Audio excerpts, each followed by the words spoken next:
Alhamdulillah wa syukrulillah la haula wa la quwata illa billah. Ashhadu an la ilaha illallah wahdahu la syarikalah wa ashhadu anna Muhammadan abduhu wa rasuluh amma ba'du.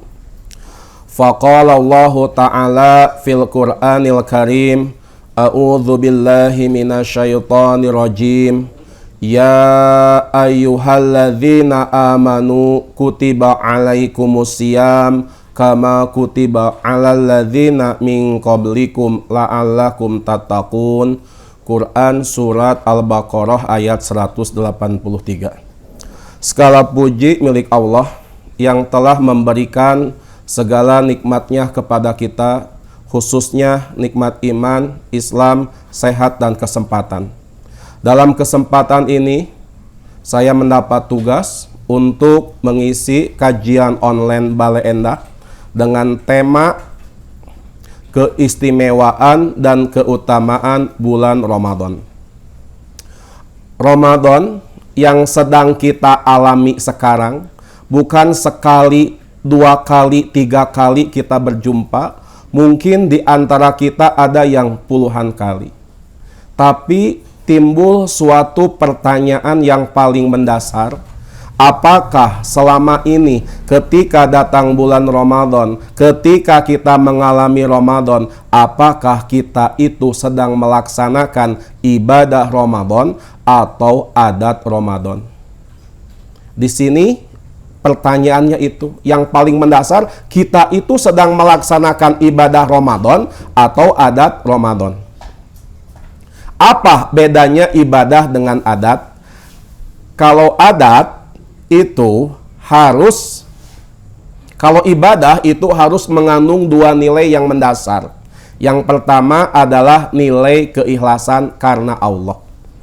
Jadi harus ada nilai ikhlas. Jadi ketika kita sholat tarawih, ketika kita saum Ramadan, maka yang mendasarinya itu apa dorongannya? Allah motifnya, Allah niatnya. Ketika niatnya, motifnya adalah Allah, insya Allah itu termasuk ibadah. Tapi ketika kita, kenapa saum? Orang lain juga saum.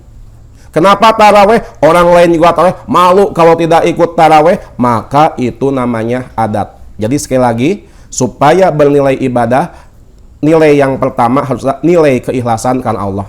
Yang kedua, yang membedakan adat dengan ibadah adalah ada nilai ilmu.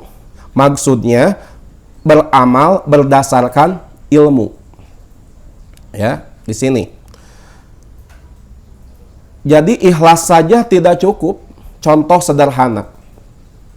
Ketika kita sholat subuh, saya mah sholat subuh itu mau 10 rakaat dan saya lakukan ini semua ikhlas karena Allah, ikhlas.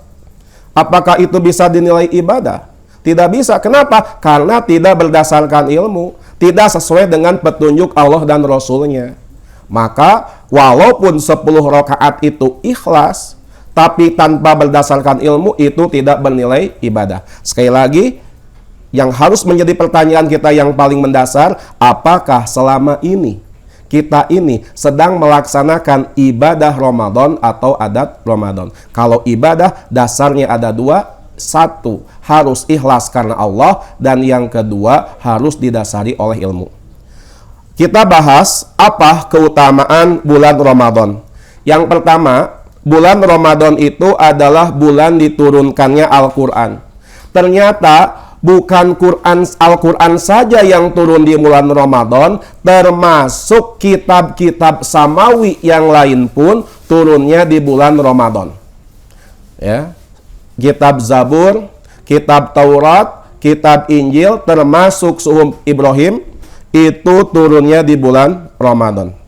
Di dalam Quran surat Al-Baqarah ayat 185 Allah berfirman, a'udzu billahi minasyaitonir rajim, syahrul ramadhan alladzi unzila fihil Qur'an. Di bulan Ramadanlah Al-Qur'an diturunkan. Kapan Al-Qur'an diturunkan? Inna anzalnahu fi lailatul qadr. Al-Quran diturunkan pada malam kemuliaan, pada malam Qadar. Ketika kita membahas malam Qadar atau Lailatul Qadar, ada dua.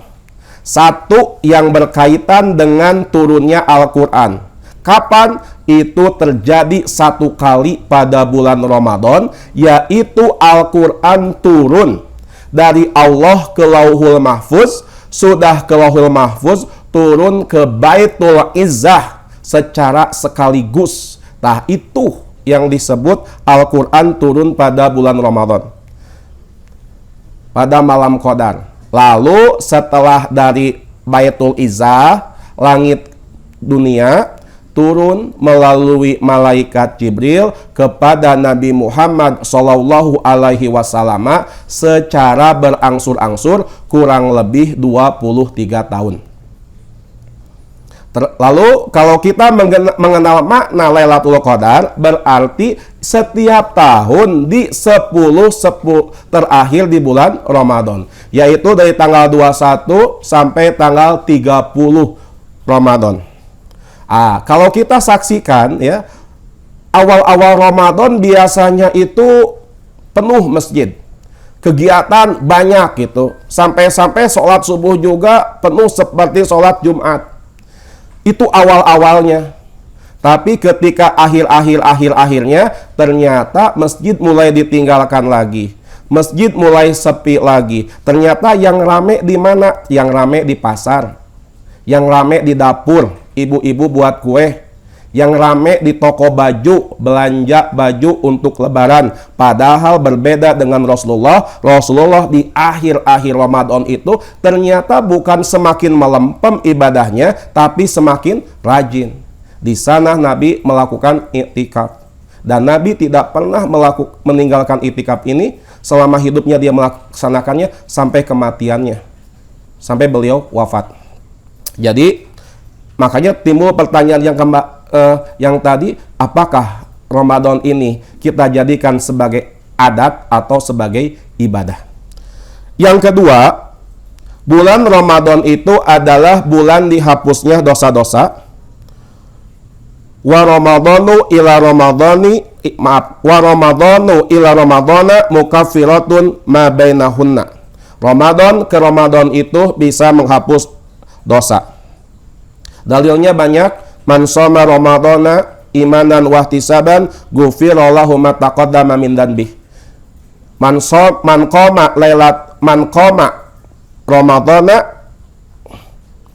ghufira lahu ma taqaddama min dzanbih. Lalu man qama Lailatul Qadri imanan wahtisaban ghufira lahu ma taqaddama min dzanbih.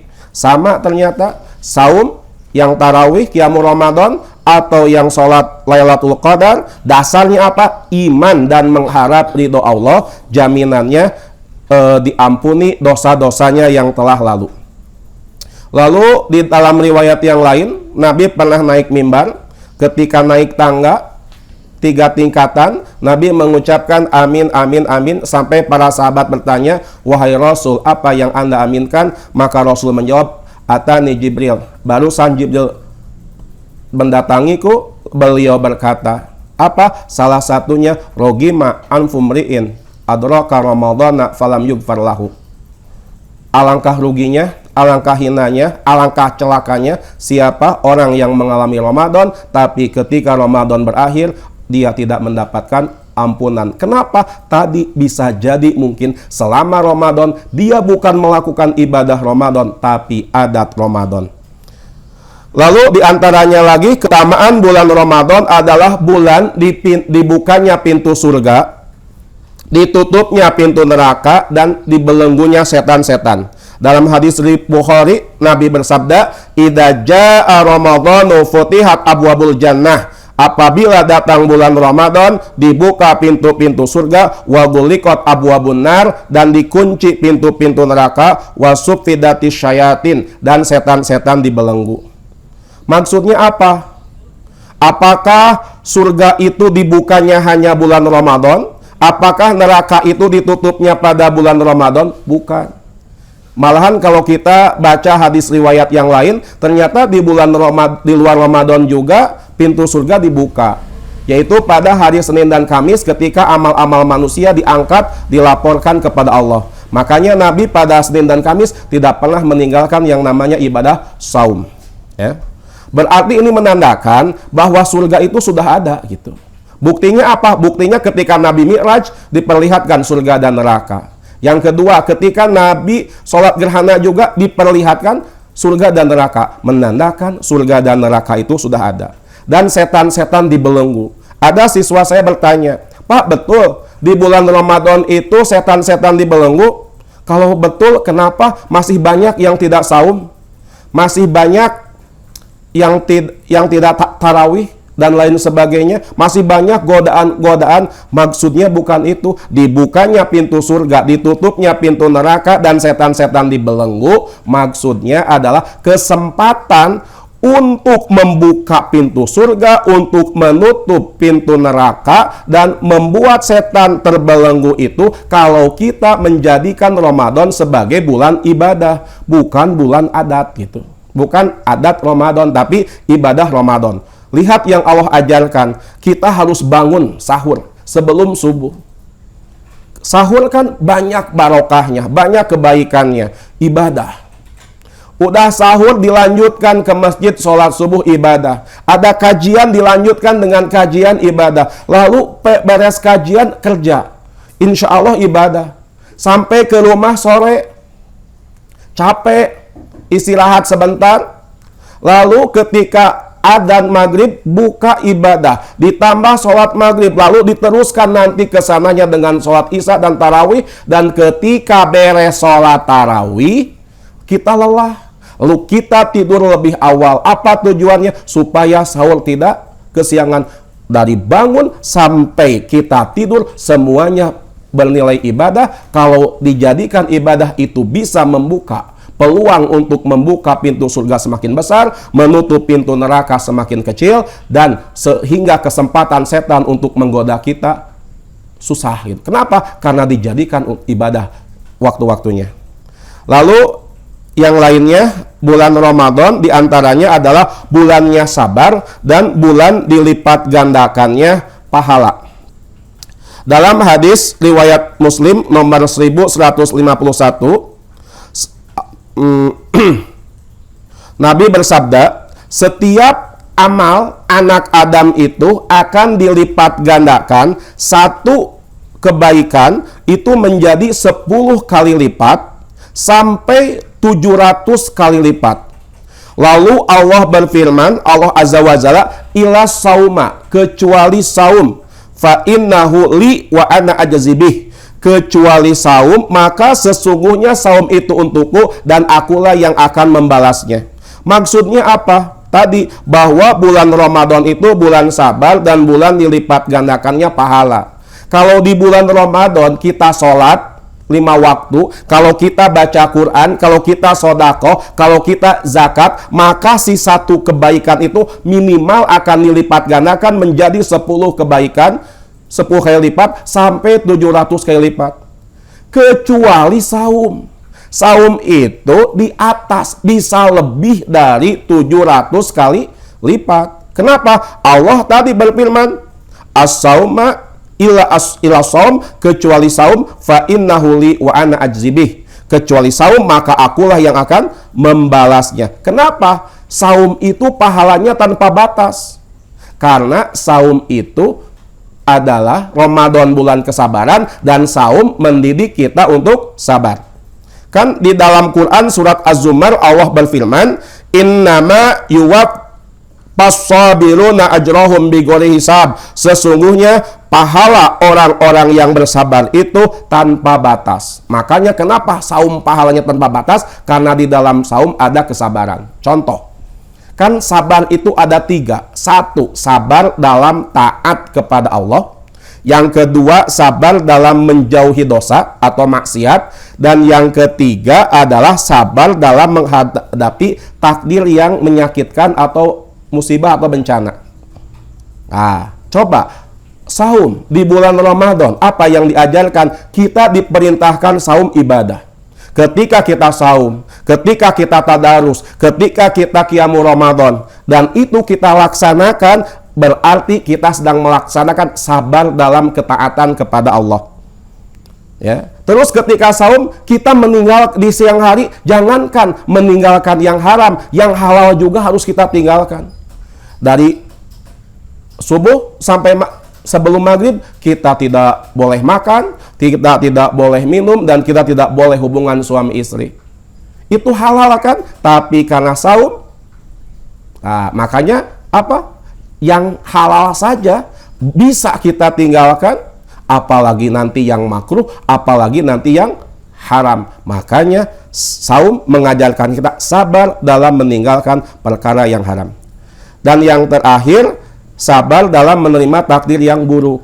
Dan ketika kita saum, kita merasa lelah, kita merasa capek, dan lain sebagainya. Makanya kenapa Allah sebut bahwa illa sauma, kecuali saum, wa ana azibi, dan saum itu aku yang akan membalasnya.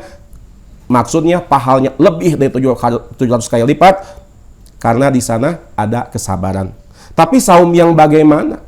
Kalau saumnya udah sholat subuh kita tidur gitu, ya, lalu pas bangun nonton TV, televisinya juga yang ditonton acara gosip, lalu siangnya ya main petasan dan lain sebagainya, sorenya ngawangkong dan lain sebagainya, apakah sampai lebih dari 700 kali lipat? Gak mungkin. Makanya tadi kembali ke awal, apakah selama ini kita menjadikan Ramadan itu sebagai bulan ibadah, atau ibadah Ramadan, atau sebagai adat Ramadan?